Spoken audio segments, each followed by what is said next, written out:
imediatamente tenho crise de ansiedade.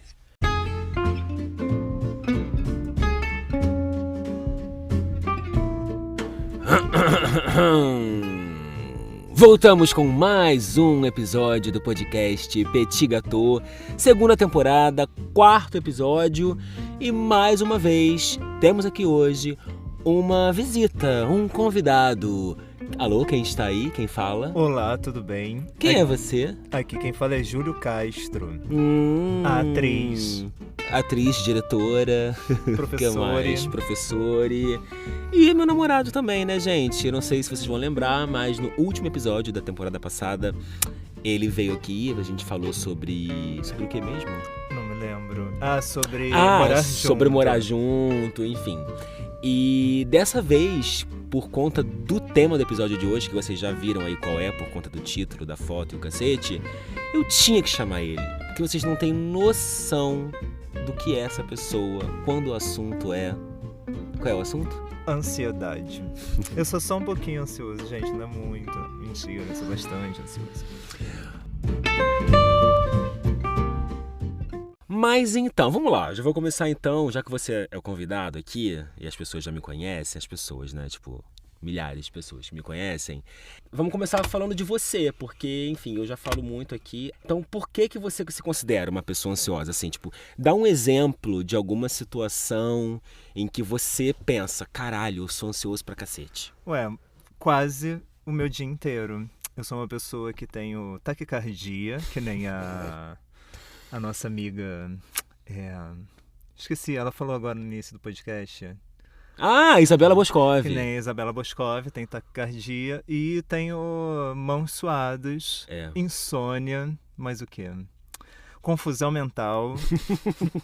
A pessoa completamente perturbada da cabeça, né, são gente? sintomas da ansiedade, né? Então, assim, que situações eu sinto ansiedade? O tempo inteiro, estou suando agora. Não, tá, mas dá um exemplo. Por exemplo, eu vou dar um exemplo de ontem, que eu não sei nem se você vai lembrar. A gente estava indo para uma festa, e aí eu encomendei um bolo, enfim, e eu tava com a menina, eu tava no caminho da festa, e eu ia chamar um Uber pra entregar o bolo no endereço já da festa. E aí eu tava no Uber, indo pra festa, e eu pensei assim, pô, já vou chamando, porque o tempo de eu chegar no local da festa é o tempo do bolo chegar, e aí eu já pego o bolo na porta e já subo com tudo certo, porque senão eu ia ter que subir para onde ia acontecer a festa, e depois que o bolo chegasse, eu ia ter que descer, ir lá na porta, pegar o bolo e subir tudo de novo. Então, eu comecei a mandar mensagem pra menina antes de pegar o Uber. Aí, imediatamente, ela me respondeu. Tipo assim, eu não tinha nem entrado no carro, ela me respondeu, Daniel, pode chamar o carro sim. Aí eu comecei a chamar. Quando eu comecei a chamar, aí eu já estava dentro do meu Uber. E aí ela parou de responder. Aí eu fiquei assim, caralho, tipo assim, a mulher sabe que eu ia mandar pra ela o número da placa do carro quando o cara aceitasse, o motorista, justamente porque, como eu não estaria lá perto dela, assim, ela tinha que ficar perto do celular pra ela saber, né, que horas que o Uber ia chegar, não sei o quê. Aí eu fiquei, cara, como é que uma pessoa, tipo, manda mensagem, eu digo que já tô chamando o Uber, e aí ela deixa o celular, tipo, de lado, assim, ela tinha que ficar de olho. E aí eu fiquei, gente, no carro, até o caminho de chegar no local da festa, olhando o celular, tipo, toda hora. E isso começou a me dar, assim, não vou dizer que eu passei mal, mas eu comecei, assim, tipo, a ficar muito irritado, tipo, caralho, me responde, porque eu já tô chamando o Uber e eu preciso que você me responda pra eu poder te passar as informações. E foi me dando uma agonia, porque eu fui começando a ver que o que eu tinha planejado não ia dar certo, que era chegar no lugar da festa, o bolo já tava lá e eu ia ter que subir já com tudo pronto. Então isso foi me dando ali uma ansiedade, um exemplo ridículo de ansiedade, mas enfim, aconteceu ontem e é só para dar o exemplo de uma situação para ilustrar, assim. Tá, mas esta é uma situação que de fato gera uma ansiedade porque, enfim, existem muitos fatores. Eu tenho coisas muito simples do tipo, eu tô com você, a gente vai sair, vai para algum lugar. Te chamei, te convidei para ir, sei lá, num lugar que eu conheço. Tá. Eu já começo a ficar ansioso porque eu não sei se você vai gostar desse lugar ou não. E assim, eu já começo a ficar ansioso. Então assim, qualquer coisa me dá se eu não gatilho gosto do lugar, ele acha que a culpa é dele, entendeu? Sim, e isso me gera ansiedade também. Sim. E se ele não me diz se ele tá gostando ou não do lugar, isso também me gera ansiedade. Então assim, pra mim qualquer coisa é um gatilho para ansiedade. Mas que fique claro essa situação que você acabou de exemplificar, que não é só comigo, tá, gente? Porque poderia até vocês pensarem, mas é porque ele é seu namorado, então ele tem essa preocupação de você agradar, de você gostar do lugar ou não. Não, gente, ele é assim com qualquer pessoa, com qualquer amigo dele. E assim, não precisa nem ser amigo. Ele pode ter acabado de conhecer aquela pessoa, mas se ele estiver, se a pessoa estiver numa situação que ele colocou, que partiu dele a ideia de ir pra tal lugar, não sei o quê, ele fica o tempo inteiro perguntando pra todo mundo, tá tudo bem? Você tá gostando? E que não sei o quê. Porque a menor merda que possa acontecer, ele vai achar que a culpa é dele. E eu tenho outras coisas, tipo, eu acordo de manhã e eu acordo de manhã, eu estou ansioso, porque eu não sei como é que vai ser meu dia, eu não sei o que eu vou fazer no meu dia, o que eu preciso fazer no meu dia. E às vezes, quando eu não tenho noção do que eu vou fazer, isso começa a me gerar ansiedade, porque eu preciso escolher alguma coisa para fazer. Às vezes eu não tenho nada para fazer, às vezes eu podia estar descansando, falar, tá, você não sabe o que vai fazer? Vai descansar. Só que no descanso eu começo a ficar ansioso porque eu fico com a sensação de que tem alguma coisa que eu estou deixando de fazer. Então eu tenho uma dificuldade eu tenho dificuldade de relaxar. Sim. Mas é aquilo, tipo, a gente sempre tá deixando de fazer alguma coisa, né? É uma situação. O que te gera ansiedade é viver. Porque todo mundo é assim, né? E tipo, e detalhe, né? Ele tá aqui falando, dando os exemplos dele, e eu tô fazendo a voz da razão, como se eu não fosse nada ansioso, né? Mas é porque como você é mais do que eu que me coloquei agora nessa posição do tipo. Mas entendeu? Tipo, se acordar, aí você realmente você tem que fazer escolhas, né? Tipo, por mais que você organize a semana, e por exemplo, eu pelo menos faço isso, eu sou muito organizado nesse sentido, tipo, e eu coloco, isso também até é exemplo de ansiedade mesmo, porque eu coloco na minha agenda todas as coisas que eu vou fazer ao longo do dia. Se alguma coisa acontece, tipo, eu decido de última hora, ainda assim eu vou colocar na agenda, e conforme as coisas vão acontecendo, eu vou dando check. E isso é um certo exemplo de ansiedade, porque isso mostra uma obsessão ali, né? Eu tenho que controlar todas as minhas ações ao longo do dia e ir colocando na minha agenda para eu achar, né, que eu tenho algum controle sobre essas coisas e ir dando check. E aí, se eu vou vendo, assim, que tipo, tem muita coisa para fazer, ou o contrário, que não tem nada para fazer, eu vou me sentindo angustiado por pensar assim, caralho, olha a minha vida como é que tá vazia, se eu não tenho nada pra fazer. E quando eu tenho coisa pra fazer, eu penso, caralho, como é que eu vou dar conta disso tudo? E aí eu fico meio desesperado com essas coisas, assim. Mas tô ali colocando na agenda, tentando controlar. Você se acha, assim, tipo, você, na sua ansiedade, você encontra momentos de controle? Tipo, você consegue organizar essa semana? Ou o seu dia? Ou por que você, tipo, acorda e já se sente ansioso pelas coisas que você tem que fazer, se você já teve ali algum controle, já organizou o seu dia? Porque eu acho que eu vou fazer... Enfim, às vezes eu não sei o que eu tenho que fazer. Eu sei que eu preciso, que eu tenho coisas para fazer. E aí, quando eu faço uma escolha, isso já começa a me gerar uma certa ansiedade. Porque significa que se eu estou fazendo aquela escolha, tem outras escolhas que eu estou deixando de fazer. E eu não sei se aquela escolha é uma escolha certa. E aí isso começa a me gerar um gatilho de ansiedade, porque eu começo a achar que eu sempre acho que eu estou errado, que eu estou fazendo a coisa errada, que eu estou fazendo a escolha errada. E aí isso começa a me deixar muito angustiado, eu começo a ficar muito angustiado. E assim, eu tenho algumas coisas que eu tento aplicar na minha vida, por exemplo, eu vou começar a ler um texto, eu vou botar 5 minutos e ver se eu engajo nesse texto, ou se esse texto começa a me gerar uma crise de ansiedade porque eu estou deixando outras coisas. Se eu engajar nele, eu engajei. Se ele começa a me gerar uma crise de ansiedade, eu falo, então eu vou pular para outra coisa, até eu engajar em alguma coisa. É uma forma que eu tenho de tentar controlar. Eu já tentei fazer checklist. Só que o problema é que eu vou colocando muita coisa na checklist. Minhas checklists vão aumentando e virando uma grande bola de neve de pequenas coisas que eu tenho que fazer, que eu acho que eu tenho que fazer, que eu quero fazer, que eu acho que eu quero fazer, e aí vai aumentando, e aí eu falo, é impossível, eu não consigo dar conta de checklist. Então eu vou descobrindo... Mas aí se você pode determinar, colocar no checklist só o que é importante. Mas aí eu não sei o que é importante. Você tem que analisar, botar numa balança quais são as suas prioridades e quais não são. Por exemplo, como eu falei aqui, né, na minha checklist, que é a minha agenda, eu tenho tempos muito vagos ao longo do dia. E aí, pra mim, não causa ansiedade isso, do tipo, caralho, eu preciso estar mais produtivo, eu me cobro isso. E aí, às vezes, eu consigo e vou fazer coisas, outras vezes não, eu cago e ando. Só que eu não boto, tipo. Eu não sei, não tô sabendo explicar. Mas, por exemplo, se eu colocar todas as mínimas coisas, tipo, sei lá, lavar a louça, sei lá, limpar a caixa de areia da gata, esse tipo de coisa eu não boto, porque ela já meio que tá interna. Eu boto na minha checklist, assim, os horários das minhas aulas, se eu tenho, sei lá, uma data, um prazo para entregar alguma coisa, né, agora que eu tô meio que envolvido com o mestrado. Eu me programo, assim, pra qual o dia que eu vou tirar pra fazer aquilo. Eu não boto, assim, as mínimas coisas no meu... Tipo assim, hoje, por exemplo, só tem uma coisa na minha checklist. Gravar o podcast. A gente vai almoçar na casa dos seus pais, mas isso eu não botei na minha agenda. Entendeu? Assim, se eu fosse botar tudo, sei lá, de manhã, limpei a caixa de areia da Serena, não sei o que, lavar a louça, né? Aí realmente pode virar uma bola de neve e eu ver que eu tenho várias ações a fazer. Só que, na verdade, tem coisas ali que eu não precisaria nem colocar. Então, eu não coloco.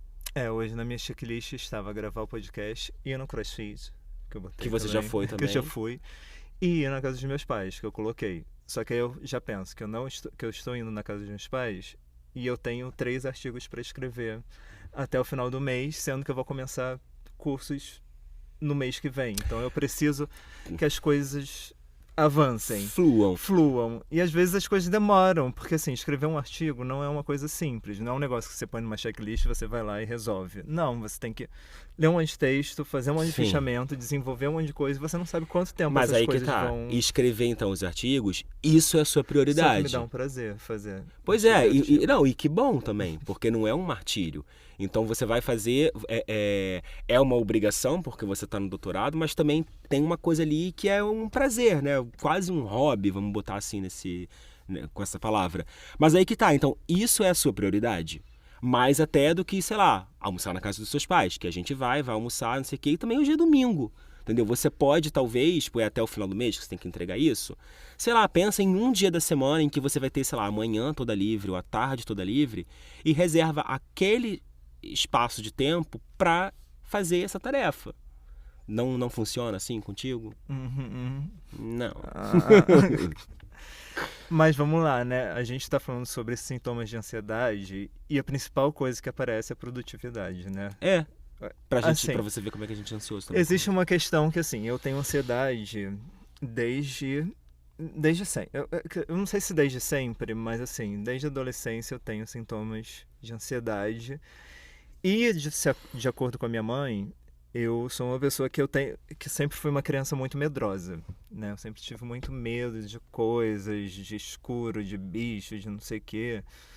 E aí, existe algo que não é...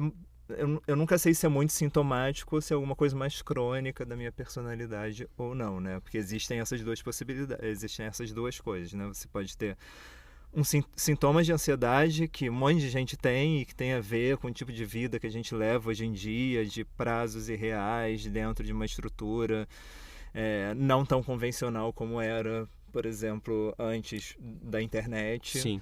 Né? E ao mesmo tempo... A geração dos nossos pais, né?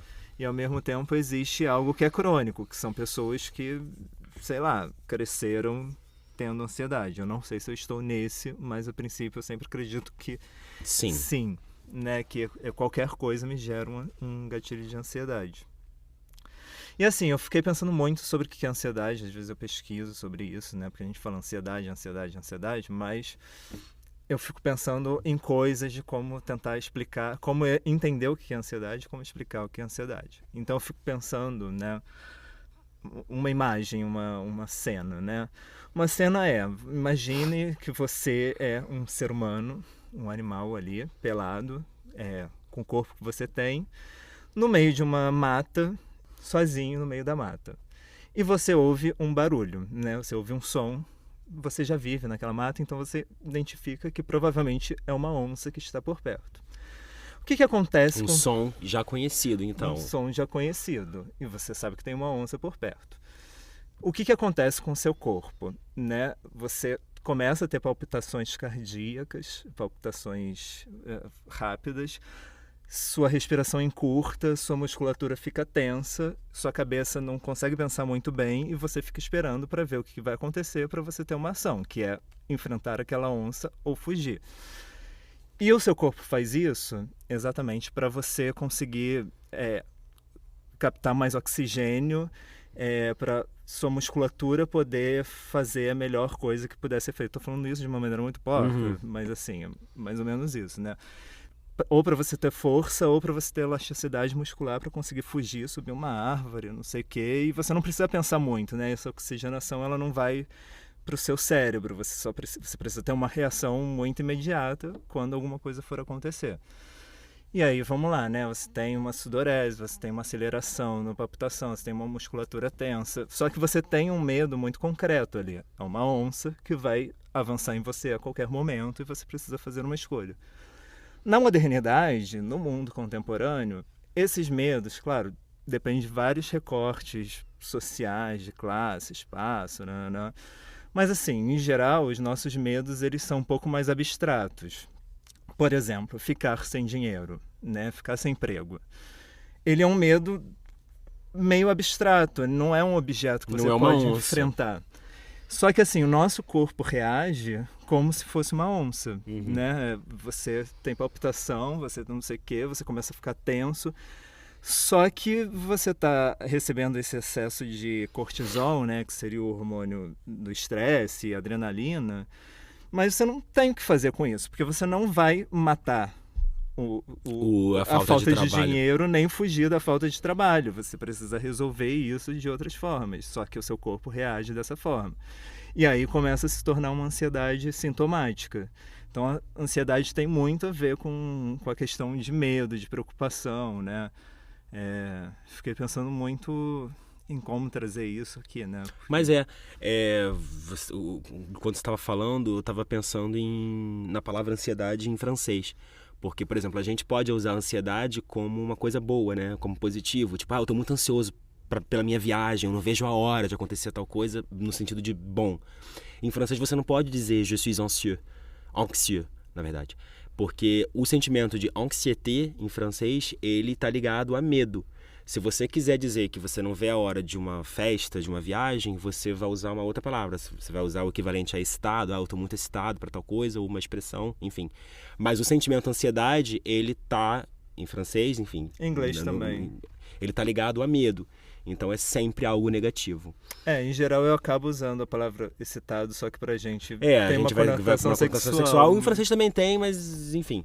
E você estava falando também, eu fiquei pensando no seguinte. Acho que com o advento da internet, das redes sociais, isso sempre ficou muito mais em pauta, né? A gente começou a falar bastante disso. E na época da pandemia especificamente, eu ouvia muitas pessoas falando... acho que foi a primeira vez que eu ouvi dizer sobre crise de ansiedade.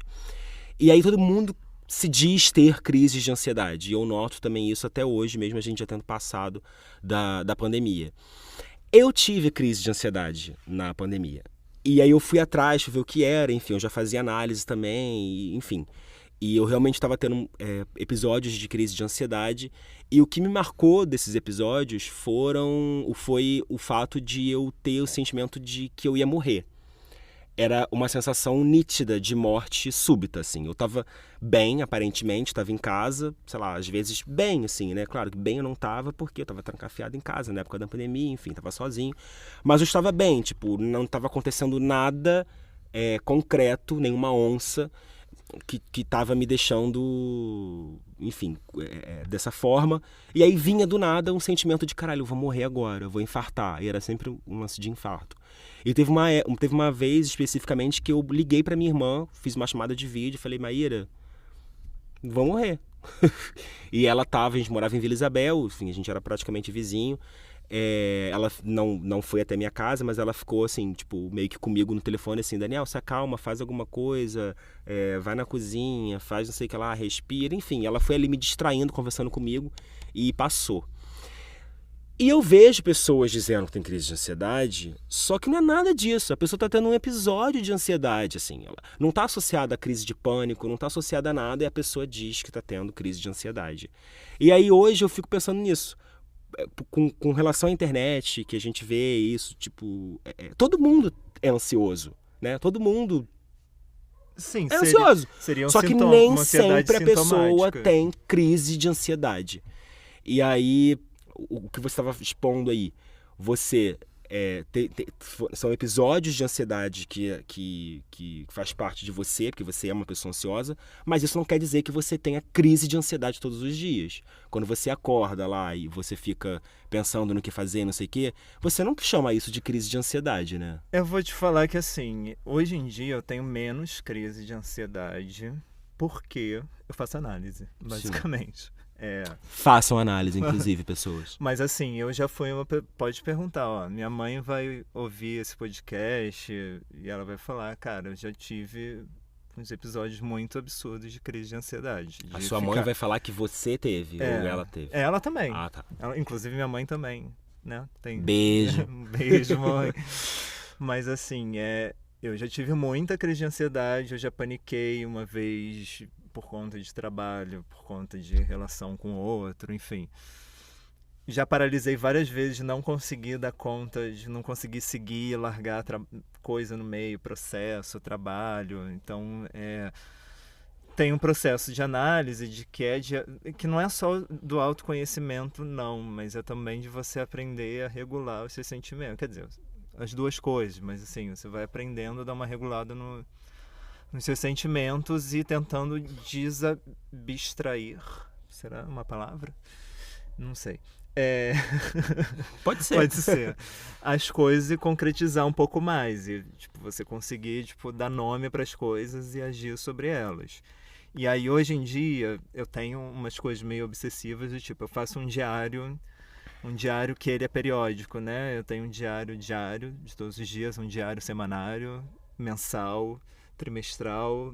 Tem vários diários que eu vou escrevendo e propondo coisas para fazer ao longo desse período para tentar concretizar coisas que eu preciso fazer e que eu tenho interesse em fazer para conseguir dar conta disso. Só que às vezes me gera umas crises de ansiedade, mas eu consigo controlar mais. Outra coisa que tem me ajudado muito é que eu tenho feito yoga. E aí meditação e yoga, eles realmente são coisas que ajudam muito, porque principalmente o trabalho de respiração, quando você começa a ficar muito ansioso, você faz um trabalho de respiração, você pensa que você está desmanchando um nó no meio do seu peito, e aí essas coisas vão te dando uma concentrada. É isso, eu sou uma pessoa que eu tenho isso fisicamente, eu tenho esses sintomas fisicamente, né? Eu tenho sudorese, eu tenho muito aperto no peito, toda hora eu preciso parar e dar uma respirada. Então, assim, eu sou uma pessoa que vive uma ansiedade, eu não tenho episódios de ansiedade, eu tenho uma ansiedade constante que eu tenho conseguido manter baixo. Mas, por exemplo, alguma coisa que você tenha chamado de crise de ansiedade, você lembra a última vez que você teve? Crise de ansiedade. Crise. O meu foi essa na pandemia, depois teve nunca mais. Em 2018, que eu tava montando um espetáculo, e aí tava tendo vários problemas com o elenco, e aí eu tive uma crise de ansiedade, eu escrevi um textão pra eles, aí eu desliguei o celular, fiquei encolhido na cama, não sei o quê, chorando, não queria ver ninguém, responder ninguém, queria morrer, queria sumir do mundo. E é engraçado, porque durante a pandemia, assim, era um momento muito específico. No início eu fiquei bem ansioso, mas depois foi um dos momentos menos ansiosos da minha vida, porque eu não tinha obrigações. Eu não tinha obrigações sociais. Uhum. Então eu ficava muito encerrado no meu mundo, fazendo as minhas coisinhas dentro da minha casa, com pouco movimento, e isso me diminuiu muito a minha ansiedade. Engraçado, né? Porque eu não precisava fazer muitas escolhas, porque eu não tinha muitas escolhas para fazer. Eu não precisava manter muitas relações, porque não era o momento para ficar se relacionando com as pessoas. Amizade, não sei o que. Aí eu mantive uma relação muito específica com a minha família, mas assim, sei lá, vi meus amigos 2 vezes, e é isso, assim, eu não queria encontrar porque eu estava encontrando com a minha família. Então, me dava uma sensação de, como eu não preciso fazer muita escolha, então Sim. eu tô, tranquilo, assim. Sim. Eu tava aqui pensando, assim, né, em mim, né, nos meus exemplos de crise de ansiedade, eu lembrei desse que eu contei na pandemia, e eu me lembrei de outro que eu não sei nem se eu já contei aqui em algum episódio, mas aqui tem a ver com escolha profissional, que eu sempre, a minha vida inteira, desde criancinha, eu sempre dizia que eu queria ser desenhista, sendo que eu, na minha cabeça de criança, eu achava que desenhista era uma pessoa assim que ficava numa mesa, aí chegava alguém e dizia, olha, eu quero um desenho de um carro. Aí eu desenhava um carro, dava pra pessoa, a pessoa me pagava. Eu achava que desenhista era isso. E eu também sempre disse que eu queria ser ator. E aí, eu fiquei a vida inteira dizendo, quero ser ator, quero ser ator, quero ser ator. Quando eu fui pro ensino médio, eu cheguei a procurar um ensino médio técnico em artes cênicas, enfim, acabou que a escola onde eu estudei não tinha, e fui fazer outra coisa, mas enfim, quando eu saí do ensino médio, fui fazer a faculdade de teatro era a primeira coisa que apareceu na minha vida, que eu queria fazer. E a minha mãe falou pra mim, tá, você quer isso mesmo, tá, beleza, então tá, eu pago pra você. E aí eu fui pra Cal. Eu nunca vou me esquecer desse episódio, assim, foi em 2003 isso. Eu tava com o dinheiro da matrícula, a Cal é uma escola cara, né? Eu tava com o dinheiro da matrícula no bolso, cheguei na Cal, subi lá aquele teleféricozinho lá pra cima. Quando eu cheguei lá em cima, eu não sei, eu olhei assim pro espaço, eu falei, cara, eu vou embora, eu não quero mais fazer matrícula, eu não quero mais estudar aqui. E eu lembro de ter um sentimento ali de pânico, eu lembro de suar frio, eu lembro de, assim, não via a hora de ir embora dali, assim, tipo, quero pegar de novo esse teleféricozinho lá pra baixo e nunca mais saber disso na minha vida. E aí, na época, eu associei isso a um sinal divino. Eu pensei assim, não é pra eu fazer teatro, Deus está me dizendo outra coisa. E eu saí dali decidido, eu já fazia francês, naquele dia eu saí dali decidido a fazer letras. Só que hoje eu percebo que isso foi uma crise de ansiedade. Porque aquilo estava simbolizando eu bancar uma decisão muito grande na minha vida, que era a minha vida profissional. E eu não quis bancar aquilo e fui pro lado mais confortável, que eu já fazia francês e eu sabia que eu era bom em português. Falei, vou fazer letras, porque eu quero aprender mais francês. Alguma coisa que eu já fazia antes, então eu já estava na minha zona de conforto. Eu bancar a faculdade de teatro seria eu finalmente sair da minha zona de conforto e bancar uma decisão que era minha, puramente minha. Então hoje em dia eu vejo que essa talvez foi a minha primeira crise de ansiedade, assim, eu tinha 17 anos, sei lá, na época, 17 para 18, não sei. E foi foi uma crise de pânico que eu tive. E, enfim, só fui fazer teatro anos mais tarde, quando eu já estava ali um pouco analisado e melhor da minha cabeça. Você ia falar alguma coisa? Eu tenho duas situações, assim, que você falou da primeira crise de ansiedade.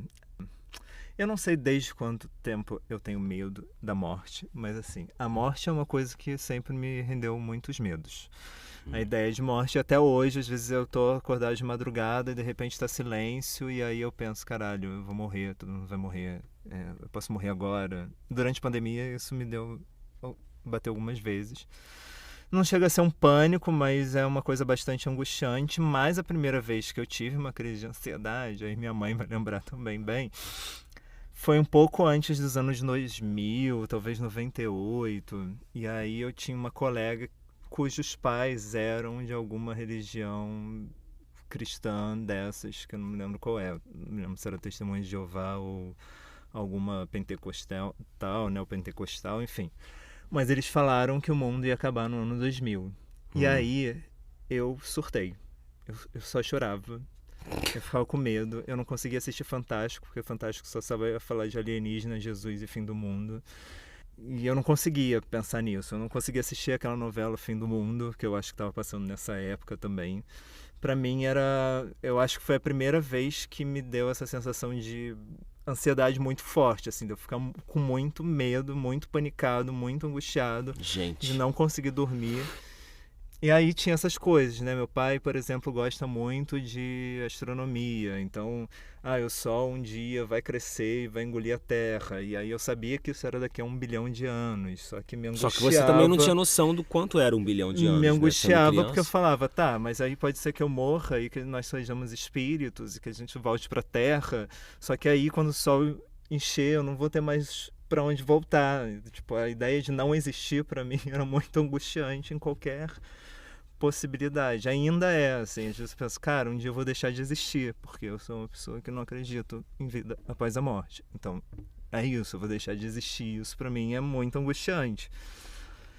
Esse era um dos... Você não pode pensar que o fato de deixar de existir também é meio aliviante, do tipo... Não, eu vou deixar de existir, eu vou deixar de ser uma daí? pessoa. Não. Ser uma pessoa te causa ansiedade, então não ser uma pessoa devia ser um grande alívio. Sei lá. E tinha alguma outra situação que eu ia falar, depois eu me lembro.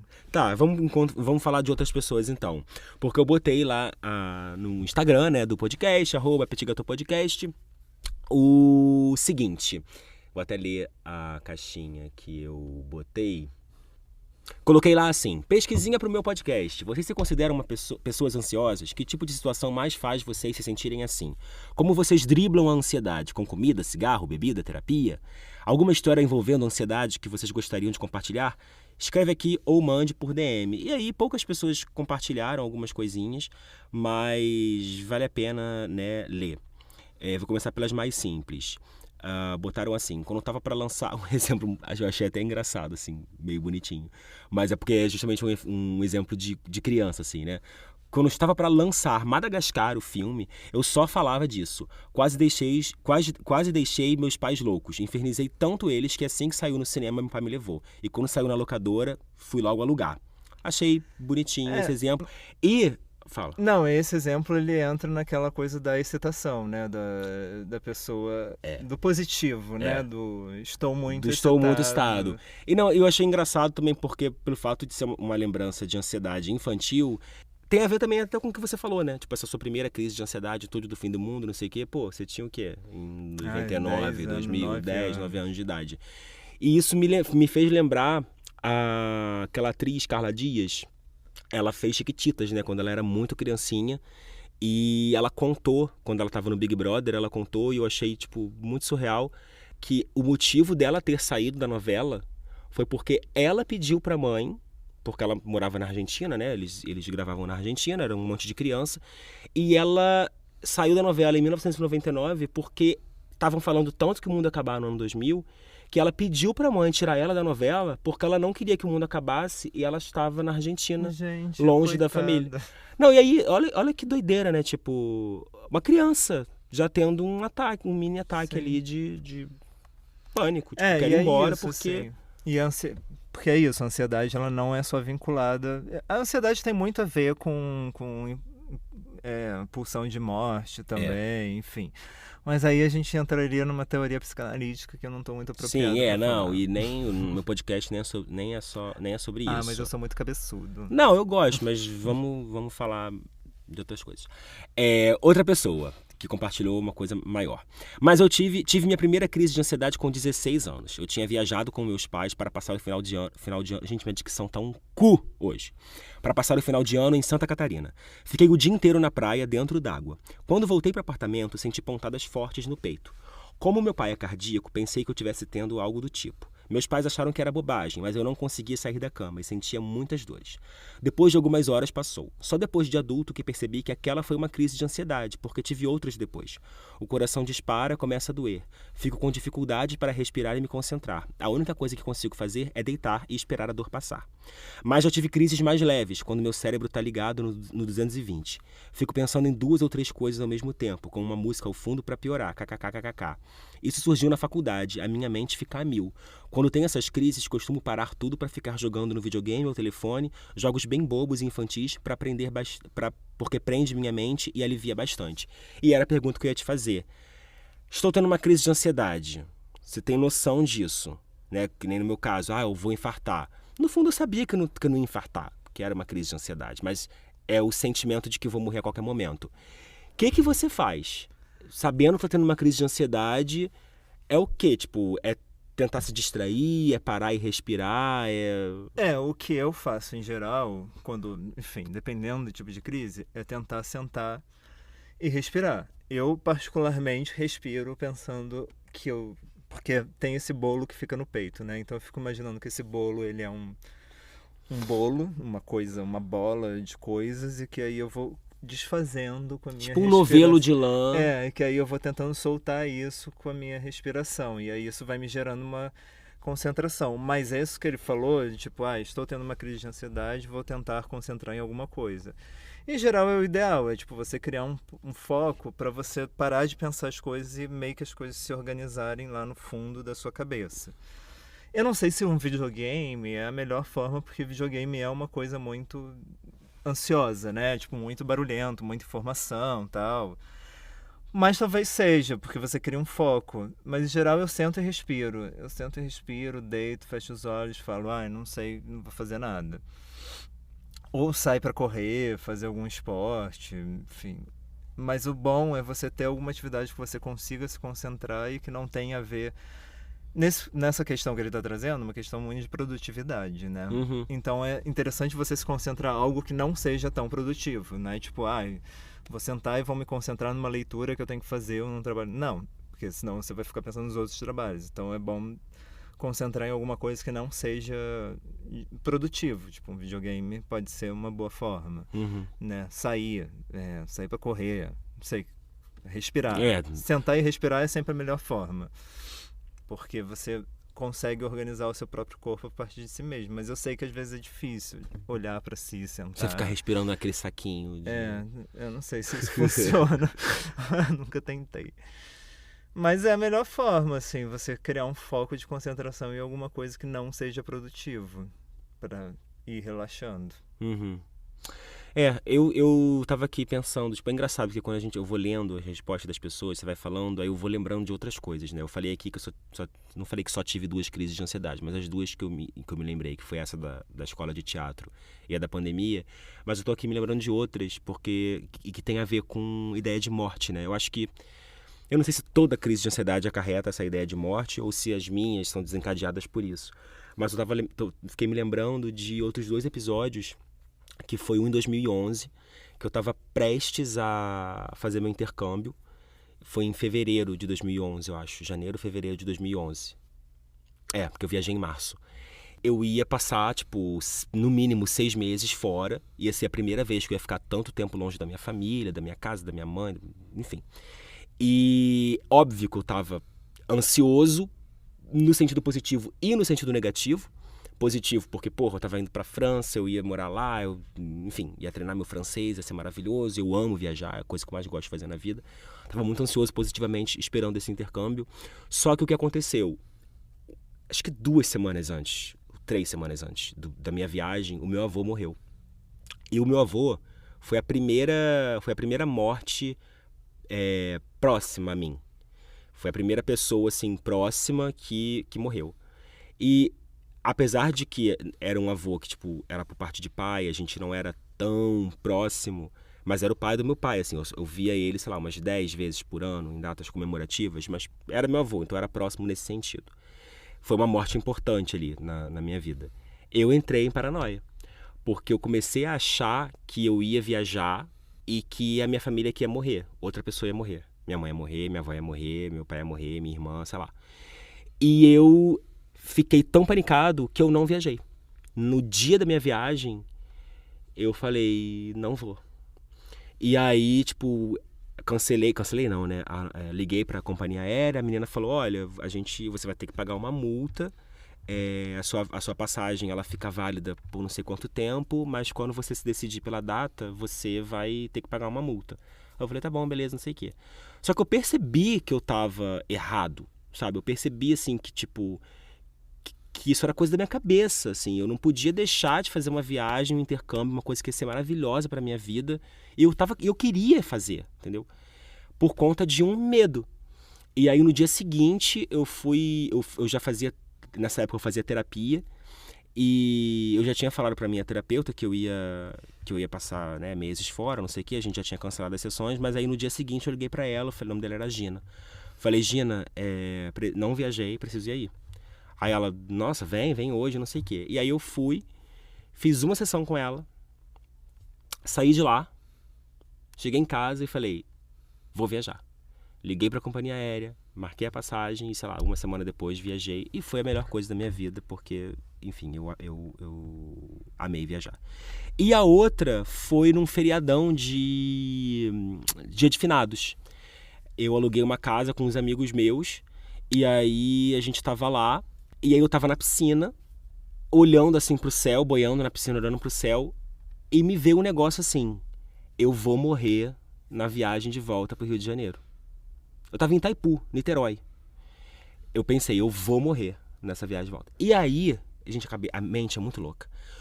Tudo virou um grande sinal durante a viagem. E era feriado de finados. Aí, não sei quem foi lá, acho que foi o Cafi. Beijo, Cafi, se você estiver ouvindo.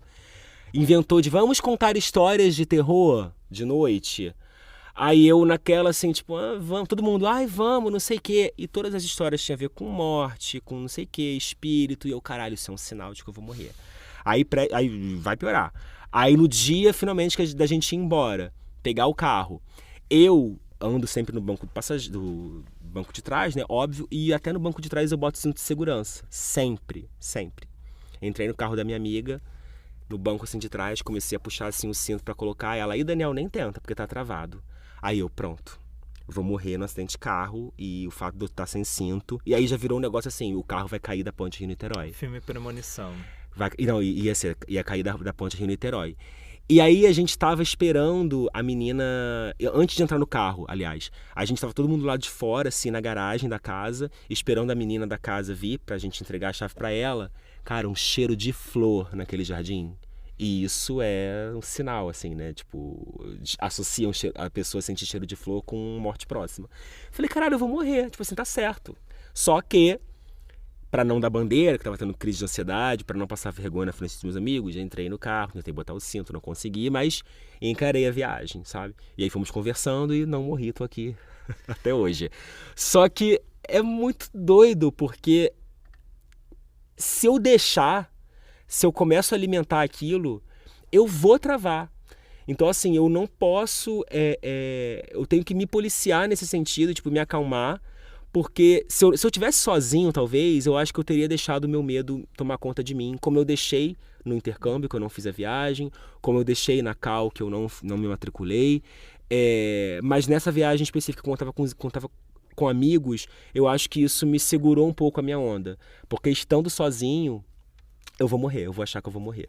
Mas a ansiedade, no final das contas, ela tem a ver com morte, porque se a gente voltar na crônica do homem no meio do mato e uma onça o medo da morte. É o medo da morte. E assim, quando a gente pensa no homem moderno, dentro da contemporaneidade, é o medo do fracasso, e o fracasso é a morte. É a morte. Alguma coisa vai dar errado, enfim, minha vida vai dar errado. Existe um medo. É uma morte simbólica? Sim, é uma morte simbólica. Mas é uma morte, né? Então, não vou no intercâmbio. Quer dizer, você não foi no intercâmbio por medo da morte. Mas também talvez tivesse algo no fundo que tivesse um medo de algum fracasso, das coisas ser uma escolha errada, das coisas darem errado. Eu voltei, aí eu viajei, né? Fui fazer um intercâmbio. Tipo assim, botei um pé na França, pronto, acabou a ansiedade, minha vida é bela, maravilhosa, tenho um futuro inteiro pela frente. Conforme foi se aproximando o fim da viagem, voltou o sentimento de morte. E eu vou explicar o porquê. É engraçado, né, que eu aqui falando, eu fico me analisando. Esses 3 casos, os últimos que eu tô dando exemplo, os 3 têm a ver com viagem.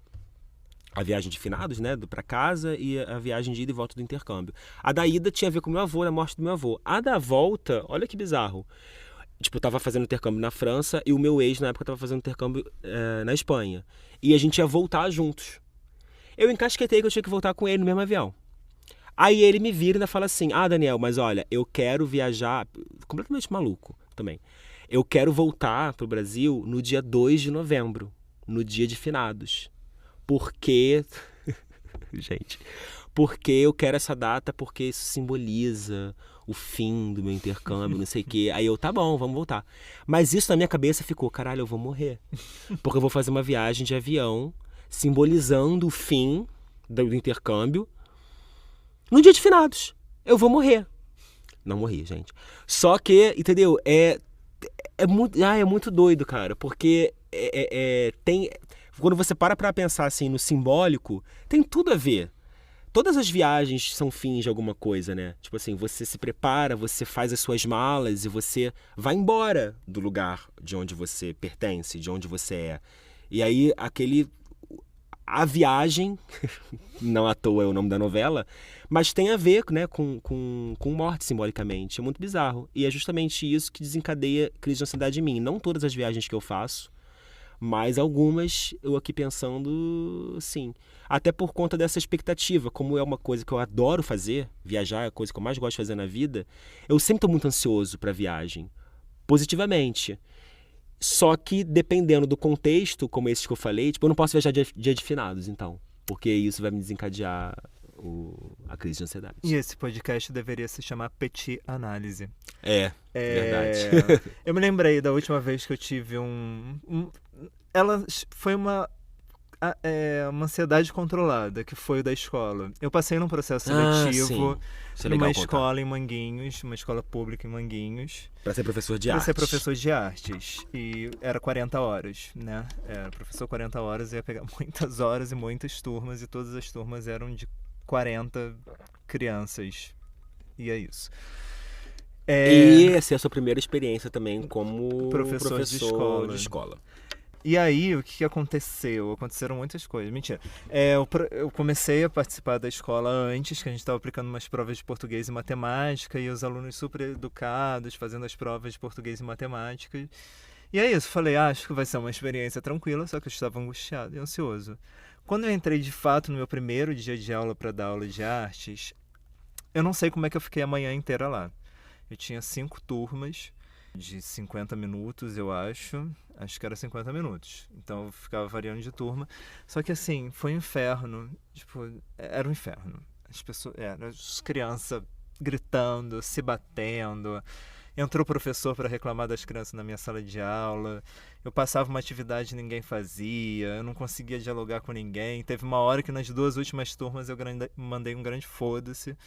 Falei, não, vocês não querem fazer nada, então não vou fazer nada. E assim, eu tava na respiração, né? Na yoga, na meditação ali, segurando. Quando eu cheguei em casa, Daniel me perguntou como é que foi. Eu falei, você não quis falar. Não quero falar sobre isso. Deitei na cama, me encolhi. E aí minha cabeça só ficava, não quero voltar amanhã, não quero voltar amanhã, eu não quero voltar. E aí na quinta e na sexta eu teria o dia inteiro e com horários dobrados, né? Em vez de ser 1h50 ia ser 1h40. E foi um dia que eu falei, cara, não vou voltar. Aí inventei que tava doente, tava com sintomas de dengue na terça-feira, e na quinta eu fui na escola e acabei com o E foi embora. Eu fui embora. Falei, eu não vou embora. Foi a última vez que eu tive uma crise de ansiedade que foi uma crise controlada, assim. Tipo, eu falei, cara, eu sou capaz de controlar. E eu não fui capaz de controlar. Foi uma reunião bem. de coisas ali, né? Porque era uma cobrança sua também, tipo, primeira vez que eu vou ter essa experiência, será que eu vou dar conta, não sei o que, nananã. Só que também com todo o entorno, né? Tipo, Era um entorno era um bem lugar complicado. muito ruim de chegar também, né? Assim, você tinha meio que medo, era um lugar meio bizarro de segurança, a questão da indisciplina dos alunos, não sei o que, foi uma reunião de coisas. Mas é isso também, né? Tem vezes que a gente tem que tentar pra saber. Porque no caso da viagem, né? Tipo, se eu não viajasse, olha só que merda, né? Eu ia estar aqui até agora frustrado por não ter feito intercâmbio na minha vida. Você pelo menos foi tirar a prova pra ver, porque você também poderia ficar com isso eternamente na sua cabeça. Será que eu seria um bom professor? Sim. Agora você já sabe que não. E Quer dizer, você é um bom professor, mas não funcionaria nesse contexto de professor de escola e tal. Como eu também não. Nunca coloquei os meus... Quer dizer, já dei aula E particular. aí vou te dizer que em outros momentos da minha vida, eu talvez não tivesse nem ido no processo, nem tivesse ido pra escola. Porque a ansiedade ia ser tanta que eu não ia conseguir sair de casa para ir na escola. A minha experiência foi com escola particular, dei aula pra criança de espanhol, e eu lembro, assim, tipo... Eu não lembro de ter crise de ansiedade, mas também era uma escola particular muito pequena. Eu lembro de chegar, assim, na minha primeira turma, primeira aula, quando eu cheguei, assim, na frente, que eu olhei para as crianças, assim, eu tava no quadro, em pé, olhei para as crianças, assim, eu ri. Eu comecei a rir. Aí as crianças riram também, enfim, depois acabou descontraído. Só que eu vou pegar esse gancho que você falou dessa questão de dar aula, sua profissão e tudo, de ser professor, porque para você ver como é que foi um contexto específico. Nós dois juntos damos aula de teatro em francês. Foi a primeira experiência também do Júlio como professor de teatro, né? Basicamente, à frente, assim, de uma turma. E ele tava ansiosíssimo antes do primeiro dia de aula. Tipo assim, sei lá, um mês antes, ou até mais de um mês antes. Ele já programando as coisas, já pensando, Daniel, vamos sentar aqui pra ver que não sei o que. O Júlio ainda tem um mês, relaxa. E ele ali, porque ele queria dar a melhor aula da vida dele, que não sei o que, nananã, e será que os alunos vão gostar, e que não sei o que, nananã. E eu o tempo inteiro pra ele, Júlio, relaxa, não sei o que, vai dar tudo certo. Não vou dizer que eu não fico ansioso, eu fico. Tipo, até hoje, eu tenho aluno particular. A primeira aula do aluno particular, eu fico ansioso, porque eu não sei se o aluno vai gostar de mim. E eu quero que goste, pra que continue tendo aula, continue me pagando. Então, assim, eu tenho essa preocupação. Só que perto do Júlio, eu vejo essa preocupação elevada, assim, à 10ª potência. E o que eu vou te perguntar com relação a isso é o seguinte: você ficou ansioso, mas a gente deu aula, o semestre fluiu, os alunos adoraram, vieram falar com a gente. Teve o segundo semestre, depois eles quiseram continuar, e agora estamos indo para um terceiro semestre, que, ao que tudo indica, vai rolar e eles querem continuar. Minha pergunta é, você já teve o retorno positivo nesse sentido? Então por que você acha que ainda continua a ansiedade? Tipo, você já sabe que você é um bom professor, pelo menos para essa turma, você já sabe que você faz um bom trabalho, você já sabe que o retorno é positivo, e você continua ansioso com essa aula de teatro. Não sei, será que não é alguma coisa da minha personalidade? Mas se te Que causa vem de sofrimento, você não Mas aí- consegue driblar de alguma forma, do tipo, Eu driblo. esse obstáculo eu já passei. Então, os outros que virão vão ser, no mesmo contexto, vão ser menores. A gente ainda lida com outras coisas, né? Porque mesmo dando aula pro mesmo grupo, semestre passado teve 2 alunas novas. Então, assim, tem novidades aparecendo. Mas o fato de já ter sobrepassado um obstáculo antes, de já ter driblado essa ansiedade a primeira vez, porque você enfrentou. Você foi lá, deu sua aula, e eu também, enfim. E a gente conseguiu isso. Então não fica amenizado os próximos. Atualmente está um pouco mais amenizado, mas, por exemplo, estou para abrir turmas novas em português, sozinho. Isso está me dando uma angústia. Não sei se é amenizado e não é. Eu só estou amenizado porque a experiência na Aliança Francesa deu certo. Mas tem alguma coisa do meu temperamento que é um temperamento de ansiedade. E aí é isso que eu estou falando. Existe algo que não é sintomático, né? Então, são duas coisas que a gente tem que dividir, assim, né? Existe uma ansiedade sintomática, sei lá, pandemia, todo mundo ficou ansioso. É óbvio, né? Tinha uma situação colocada. O cara tá perdendo o emprego e vai precisar de dinheiro. Existe uma Sim. questão ali, né? Sei lá, tem uma doença. Estranho e seria sei se ele como é que não vai ficasse ansioso. como é que essa doença vai desenvolver. Agora, existem pessoas como eu, que, né, se achando muito especial, mas é porque, assim, eu me lembro de sempre ter isso. Que isso faz parte da personalidade. Então, qualquer coisa é um risco, um perigo. E, assim, o que eu digo é, eu consigo controlar mais. Por exemplo, tudo bem, eu estava com você ali na Aliança Francesa, mas eu conseguir preparar aulas e dar aulas já é algo que eu estou enfrentando, mas para mim todo dia é um enfrentamento. Mesmo agora, no final, chegava na sala de aula assim, tipo, alguma coisa pode dar errado, alguém não vai vir, a aula não vai ser boa. Não. Só que aí eu falo, foda-se, vamos fazer, não adianta ficar dando bola para esses pensamentos. E isso é um trabalho tanto de análise quanto de meditação. Que é tipo, não vou dar bola para esses pensamentos, porque não adianta dar bola para esses pensamentos. Eu preciso fazer a coisa, e se a coisa der errado, deu errado, vamos para a próxima, a vida é assim. Mas existe uma dinâmica, para mim, principalmente social, que é sempre muito difícil. Eu sempre fico ansioso quanto mais pessoas eu estou interagindo e dependem, sei lá, de escolhas minhas, mas eu fico ansioso. Nesse caso, né, tipo, a gente dando aula e tudo. Enfim, eu separei aqui, a gente já está se encaminhando para o final, mas eu separei aqui mais 2 pessoas. Um amigo meu, enfim, não vou citar nomes, apesar de achar que ele não ia ter problema com isso, mas enfim. Ele citou, foi uma conversa de WhatsApp, assim, então por isso que fica difícil ler. Mas ele colocou assim, eu cresci com muita ansiedade, crise, etc. Eu achava que eu tinha que provar que eu era bom para os meus pais. Fiz 3 anos de ensino médio técnico em mecânica e eu não queria. Quando chegou no 3º ano, ainda tinha o 4º, eu saí porque eu não suportava mais, estava depressivo na época. estava vivenciando uma coisa que não era minha, era dos meus pais. E isso batia em mim porque, de uma certa forma, eles implementaram isso em mim desde pequeno. Entendo que não tenha sido de propósito, mas de uma forma ou de outra geraram isso. Sempre fui muito cobrado para ser bom. Sempre reforçaram, nossa, como o fulano é educado, como ele é dedicado. Então ele começou a se autocobrar e era comparado com as irmãs, com os primos e tal. E aí eu fiquei pensando também nisso, da questão da comparação. E eu fiquei pensando em mim e na minha irmã, e eu acredito que você também, porque você também tem irmã. Eu vivenciei isso, do tipo, nossa, a Maíra é muito inteligente, a Maíra tira notas maravilhosas na escola, a Maíra lê muito. E eu tava ali, sabe, tipo, meio que tendo que provar que eu também era especial e que eu também, enfim, era uma criança que eu também lia, que eu também tirava nota boa só em algumas matérias específicas. Mas essa questão da cobrança é muito... Nossa, eu pensei numa expressão mega velha. Mas é batata, assim, né? No sentido de que acarreta ali uma ansiedade na criança, porque ela começa a se cobrar desde pequena. E a criança, gente, ela tem que ser criança. Ela tem que, né? Claro, ela tem que ir pra escola, mas ela tem que brincar. Não é o momento de ser ansioso. Vamos deixar pra ser ansioso quando a gente tem conta pra pagar e que a gente precisa saber que a gente vai dar conta de pagar aquela conta e... Dar conta de pagar aquela conta é engraçado. Mas, parem de fazer isso com as crianças, gente. Como foi sua infância? Então, minha infância, assim, pensando na minha família, muito tranquilo. Até você falou dos irmãos, eu acho que eu nunca tive muito essa relação de disputa entre irmãos, porque os meus pais são muito tranquilos. Mas eu tive uma infância gay. Uma infância gay. O que significa uma infância gay? Uma infância de quem sofria bullying na escola. Eu era gordo, eu usava óculos, eu era orelhudo, eu era mais Gay. mais gay, mais gay.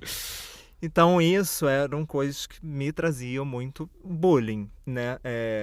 Ao mesmo tempo, e aí eu acho que eu também fui criando uma ideia de que as outras pessoas eram melhores do que eu, né?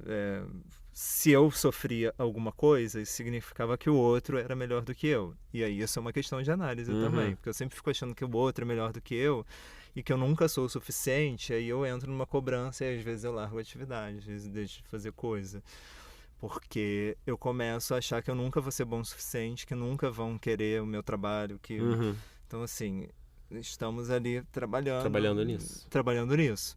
Mas isso sempre foi uma coisa muito forte, essa coisa da cobrança em relação a esse outro. E isso também gera uma ansiedade. Que é o medo de você perder a si mesmo, né? Novamente, voltando pro medo. Você tem o medo de ser aniquilado pelo outro, né? Freudiano, não sei se é Freud, mas psicanaliticamente falando, você sempre vai... O outro ele sempre tá ali para te aniquilar nesse sistema, né? Mas foi uma infância nesse sentido. Não é à toa que sou viciado em crossfit, tô usando. Mas por quê? Porque é uma atividade que me deixa focado e não me deixa gordo. Não, o que você falou só pra defender também um pouco a minha família. Defender minha família não, defender os meus pais. Não eram os meus pais que faziam comparação entre eu e minha irmã. Eram os tios, eram os avós, assim, a minha mãe e meu pai, assim, sempre fizeram muita questão de, tipo, não partia deles isso. Só que, dane-se, pra uma criança, ela ouve ali, tipo, caralho, minha irmã, eu que também era gordo, minha irmã é magra, vai bem na escola, que não sei o que, é mega elogiada, é bonita, e eu sou o gordo, sou o que fica em recuperação em matemática.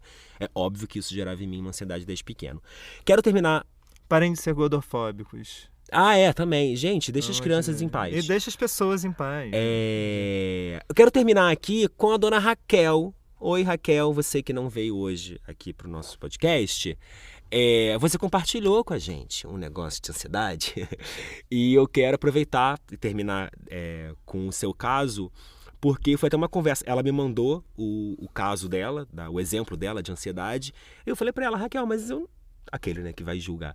Eu não acho que isso seja ansiedade. E aí eu dei meu ponto de vista e eu quero expor pra você. Foi o seguinte, ela deu um exemplo de uma crise de ansiedade, entre aspas, que ela teve comigo. Que foi ano passado. ela tava, sei lá, também tendo vários compromissos, tendo que escrever artigo e preparar aula e fazer não sei o que, nananã. E eu mandei uma mensagem pra ela dizendo o seguinte, assim, Raquel... e ela meio que já tinha me dito isso, só que eu esqueci, gente. E a gente tinha que gravar o podcast e tinha mais alguma outra coisa também que agora eu não vou lembrar. E aí eu virei pra ela e mandei uma mensagem, falei, Raquel, tô meio de bobeira esses dias, me fala quando que você pode pra você vir aqui em casa, a gente gravar o podcast, não sei o quê. E ela, segundo ela no áudio, eu não lembro, tá, gente? Mas segundo o áudio dela que ela me mandou, ela surtou comigo. Porque o que ela ficou puta foi de eu ter dito que eu não tinha nada pra fazer.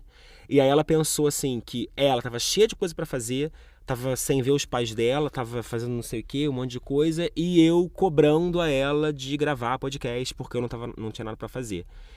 Aí ela falou que esse surto que ela teve comigo, que eu não lembro, deve ter sido um surto muito...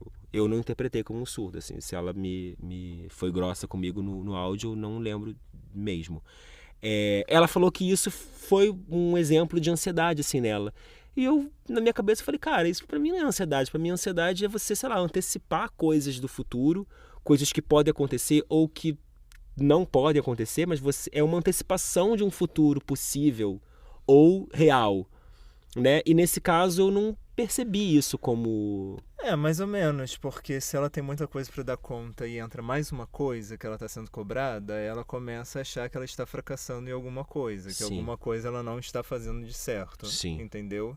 Porque também as coisas que estão agora presentes tipo, se eu coloco o podcast aqui, eu não vou conseguir dar conta de todas as outras coisas na minha vida. Sim. E se eu não coloco o podcast, eu posso estar perdendo alguma coisa. O Daniel tá me cobrando tanto, eu posso perder a amizade do Daniel, posso perder uma possibilidade do podcast crescer. Entendi. Então, assim, existe algo... Aí essas cobranças, elas entram no sistema da ansiedade também, porque existe algo que você pode perder no futuro. Uhum. Você começa a se sentir cobrado exatamente porque tem uma dívida e talvez você não consiga cumprir com essa dívida. Entendi. No futuro. Raquel, não se sinta cobrada por isso. Estamos aqui com convidados, você grava quando você quiser. E tudo bom. E eu lembrei também, depois que eu falei isso pra ela, Raquel, eu não acho que isso tenha sido ansiedade, eu não sei o que. Aí ela deu um outro exemplo que é tipo de quando ela tá, sei lá, vai apresentar um trabalho, alguma coisa. E ela tem, tipo, crise alérgica nela e tudo. E aí eu lembrei disso que você falou, tipo, porque também é isso, né? O medo do fracasso, que tem a ver com morte, que tem a ver com você antecipar o futuro, do tipo, caralho, será que eu vou dar conta disso? O negócio depende de mim, só sou eu ali pra fazer. Então, realmente, assim, são coisas diferentes, mas que por dentro a gente faz a mesma leitura, né? Sim. Nesse momento eu estou tendo uma grande crise, não uma grande, uma pequena, uma ansiedadezinha, porque eu tive que apresentar um seminário sobre o Manifesto Ciborgue da Donna Haraway, que é difícil para um caralho.